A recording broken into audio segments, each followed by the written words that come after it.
Exactamente. Llegamos a una junta vecinal en 1959. Fíjense, nuestros amigos que están escuchando, cuando se estaban jugando los destinos de la creación del partido de Escobar. Hay una junta vecinal que se llama Junta Vecinal Construcción Apeadero Kilómetro 48, que luego se hace en el 1960. Exactamente, exactamente. Incluso 3 días después de...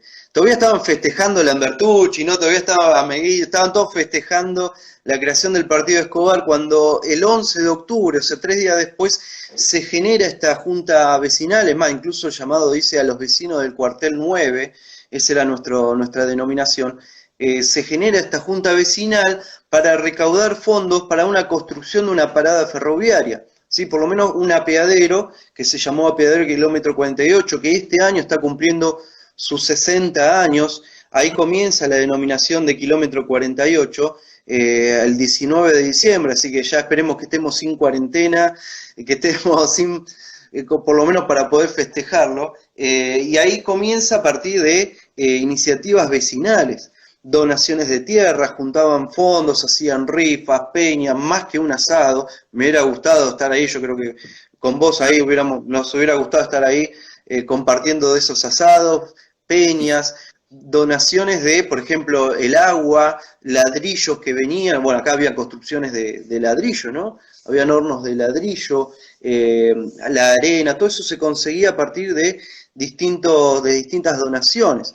Todo esto, además, pensemos que no fueron pocos los vecinos, ¿sí? Aproximadamente 40, 50 vecinos que se reunían para poder generar los fondos suficientes para esa construcción. Que Ferrocarriles Argentinos comienza a habilitar a partir del año 1960.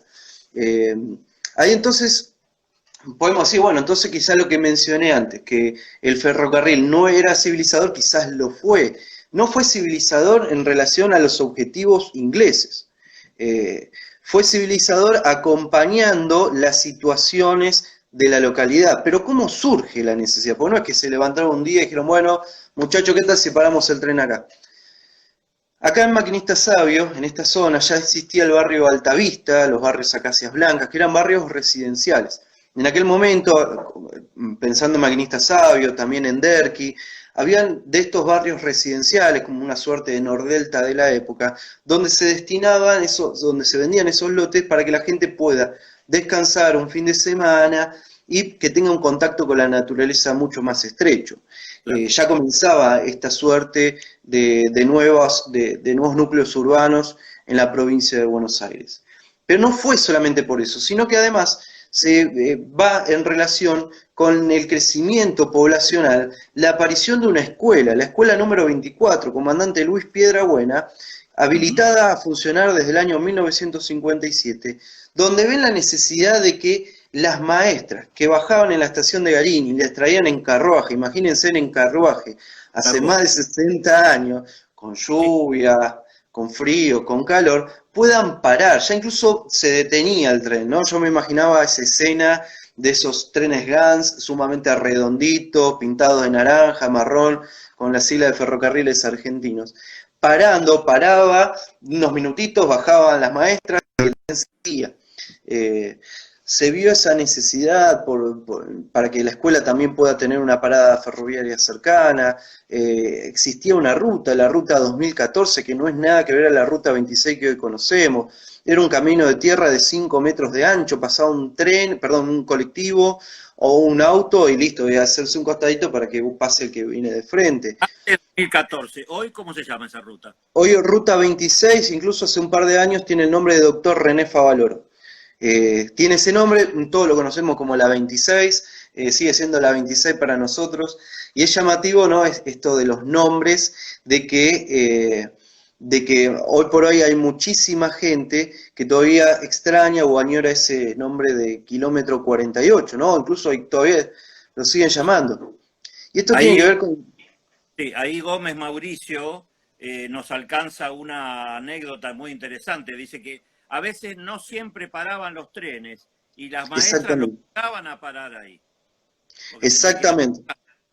Bueno, hay anecdotarios dentro de voy a decir, esto es bien de sabio, ¿no? Anecdotarios de vecinos que protestaban para que el tren pare, incluso han llegado a prender fuego al costado de la vía, pero estas eran las necesidades locales. O sea, el Estado no tenía una visión previsora, planificada de urbanización, sino que esto era en realidad en base de necesidades de vecinos, y Sabio se construyó así, a necesidades, esfuerzo de protesta de vecinos, ¿no? Yo comentaba esto de kilómetro 48, porque es donde muchos voy a decirlo así, de nuestros abuelos, yo personalmente, y padres, han llegado a este lugar llamado kilómetro 48, era una referencia, pero que duró 14 años. En el año 74 cambia esta denominación a Maquinista Sabio. Así que ese es como, son de esas representaciones, ¿no? Es como decir, bueno, es la casa, no es ni la casa de mis viejos, o la casa de mis viejos, o la casa de mis abuelos, ya no es mía, ya está, yo estoy viviendo en otra casa, tengo otra vida, pero sigue siendo la casa de mis abuelos y la siento como si fuera mía. Exactamente. Así es kilómetro 48. 1974 coloca a La Parada, ¿no es cierto? El antiguo kilómetro 48, lo hace localidad, queda hecho, o sea, forma parte recién ahí, ¿no es cierto? Tiene el rango de localidad. Exactamente, lo que es la unidad administrativa, a partir del 5 de junio del año 1974, el municipio aprueba que esto sea una localidad. Incluso voy a dar un dato curioso que pocas veces se habla, ¿no?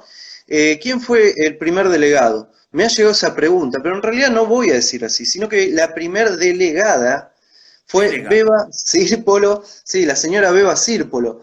Hoy por hoy sigue con vida, espero que se esté cuidando, una señora ya de más de 90 años, una militante de la época que fue la primer delegada de Maquinista Sabio, ¿sí? Así que esto es un orgullo de las mujeres que en Sabio, bueno, la primera delegada fue una mujer.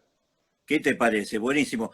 Qué curioso, profesor, que siempre en este querido, nuestro partido de Escobar, un partido hecho a diseño, cómo pasa el tiempo y la fuerza se hace muy, muy centrífuga y van tomando, ¿no es cierto?, importancia cada una de las localidades. Inclusive a Sabio le falta ser ciudad todavía. A Sabio le falta ser ciudad, sí. Y yo creo que también esta posibilidad que te agradezco a vos, a la Secretaría de Cultura, al municipio de Escobar, que nos da la posibilidad de poder hablar de la historia, porque lamentablemente Sabio es una localidad muy relegada, no solamente en cuestiones socioeconómicas, sino principalmente culturales. Dentro del partido Escobar, Sabio estuvo relegada culturalmente de una manera incomprensible para los días de hoy. Cuando Maquinista Sabio es origen del nombre hasta del partido. Exactamente.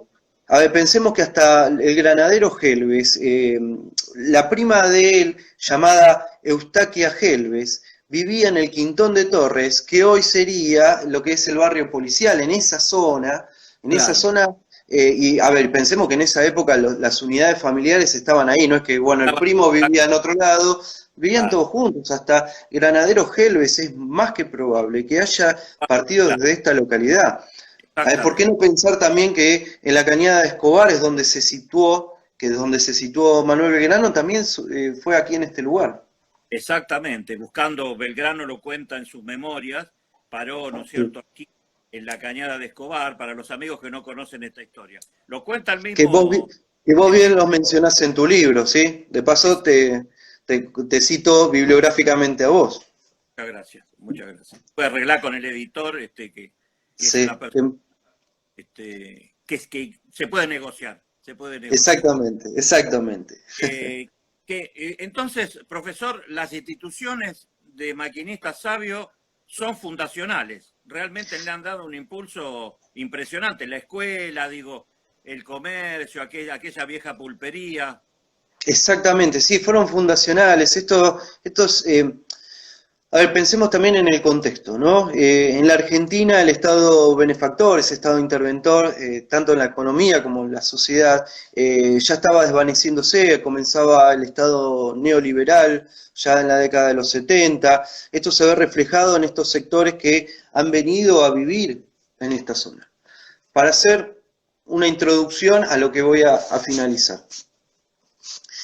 En la década, fines de la década de 50 comienza un plan de racionalización de los recursos ferroviarios. Esto implica una disminución de la actividad ferroviaria en el interior de la Argentina. Llevado a eso hay una promoción de un crecimiento industrial dentro de las zonas urbanas, ¿sí? Principalmente Buenos Aires. Y hay un planteo que se genera acá, que es el de traslado de población del interior hacia las grandes ciudades. Dentro de Buenos Aires encontramos distintas formaciones de viviendas, con un gran problema habitacional, ¿sí? Y que después esa gente que se viene del interior, que no consigue lugares, tanto sea en Buenos Aires o en zonas como por ejemplo las zonas de los partidos de Tigre, de San Fernando y San Isidro, comienzan a tener la oportunidad de poder comprarse una vivienda o un terreno acá en Maquinista Sabio. Pensemos que estaban muy baratos, más envidio a esa época, porque hoy por hoy es casi imposible comprarlo, pero en esa época, no sé, voy a dar el ejemplo de un vecino que vino de Misiones y vino solo, quedó los hermanos en Misión y quería comprarle 3 terrenos a sus hermanos para que se vengan de Misiones a vivir acá a Maquinista Sabio, porque había un acceso a la vivienda importante. ¿Esto qué lleva? A que el Estado, no, como mencioné, no había planificado la urbanización del territorio, y había una gran escasez de estas instituciones que eran necesarias para la formación de esa localidad. Entonces comienzan a partir de junta de vecinos, como mencioné, la escuela número 24, la parada ferroviaria, la aparición de los bomberos voluntarios a partir de iniciativas vecinales, a partir también de trabajos vecinales, que Sabio tenga una comisaría, ¿sí? El Estado comienza a intervenir acompañado de la intervención de vecinos, ¿sí? Entonces es una construcción vecinal, es una, puedo decirlo, una construcción colectiva entre el Estado y los vecinos, entre los comercios, ¿sí? Muchos comerciantes que también han aportado hasta incluso la luz, ¿sí? El Club de Leones de Maquinista Sabio ha traído la luz en muchas calles de aquí. Entonces por eso es algo sumamente colaborativo entre el Estado y, voy a decirlo así, la unión vecinal, tanto acá en Maquinista Sabio como en Intendente Lagomarsino. Hablo de una unidad ahí, hablo de una unidad. Por eso muchos años llamaban de este lado Sabio Pilar y del otro lado Sabio Escobar, la gran nación sabiense. Claro, claro, con una frontera caliente, como se dice en geopolítica, ¿no? Con una frontera, sí. Porque cuando hay un trámite que no cuadra bien, ahí están los problemas, ¿no? En los dos municipios. ¿Qué tema es ese? Que todavía no se hacen... Tal cual, sí, a ver, estos son problemas que traen, como yo mencioné, estos estados neoliberales, donde el Estado Nacional ha transferido recursos a las provincias se tenían que acomodar de la mejor manera posible, y así los municipios, que ya en la década del 90 comienzan a tener un rol mucho más importante, y sobre todo en el conurbano, en relación a estas políticas sociales, tanto sea en infraestructura, en las obras públicas, como en la asistencia social.